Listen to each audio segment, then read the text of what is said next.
समय सुभद्रा योजना को लेकिन बड़ अपडेट दि जाएगी कि सुभद्रा टंका पुणी थे मिल तो केवे मिल एने एक अपडेट रही तो अपडेट टी कौन रही संपूर्ण जानवा भिडियो पूर्व भिडियो गोटे लाइक करूँ जदि चैनल को नुआ कर चैनल को सब्सक्राइब करने और पाखर बेल आइकन क्लिक करने आगे लाटेस्ट अपडेट पाइबापी।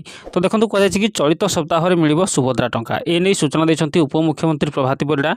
तेज चलित थर 4,57,681 जन महिला सुभद्रा टंका पाइबे। पूर्वर बाद पड़ा 2,55,265 जन को पुणी थे सामिल कर रखुचु कि गत नवेम्बर मसरे आरंभ होता आवेदन प्रक्रिया।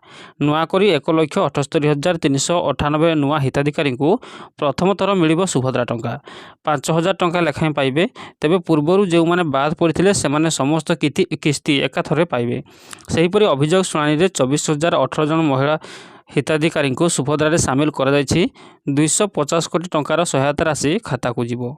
यही इनफॉरमेशन तो समस्त को कही रखुच्छी प्लीज वीडियो को निज सांगसाथी सहित शेयर करूँ और चैनल को सब्सक्राइब निश्चित भाव करूँ। आगक जो नुआ नुआ अपडेट आसो आप नोटिफिकेशन जीव नोटिफिकेशन जरिए आप वीडियो को देखिपारे और जानीपारे समस्त इनफॉरमेशन। Thank you.